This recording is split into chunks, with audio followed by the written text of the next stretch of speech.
Kung pag-aaralan natin ang buhay ng Propeta Muhammad sallallahu alaihi wasallam, makikita natin na pinatawad ng Allah subhanahu wa ta'ala ang kanyang mga kasalanan. Kahit pinatawad pa ang kanyang mga kasalanan, nagsasala pa siya ng gabi. Natatakot pa rin siya. Baka may nagawa siyang kasalanan sa Allah o baka may nagawa siyang kasalanan sa mga ibang tao. Makikita natin sa buhay ng Propeta Muhammad sallallahu alaihi wasallam, nung bago siya mamatay, sobra yung takot niya na baka meron siyang naping tao.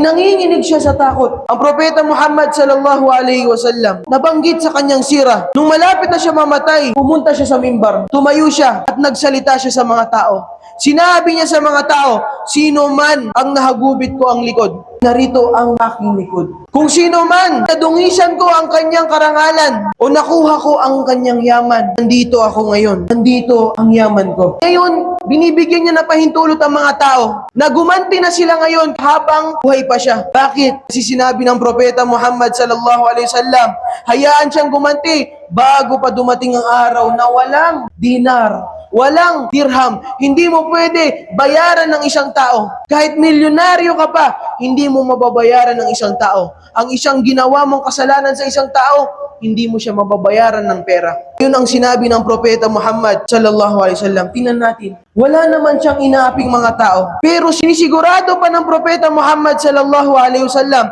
na pag dumating ang Yawmul Qiyamah, wala siyang pananagutan sa mga tao. Ang Propeta Muhammad sallallahu alaihi wasallam, sobra yung pinapahalagaan na baka mayroon isang tao na baka hindi niya alam, inapi niya. Baka meron isang tao na sabihan niya ng hindi maganda. Baka meron isang tao may galit sa kanya dahil sa ginawa niya. Ay habang buhay pa siya, ay sinabi niya sa mga tao na gumanti na sila.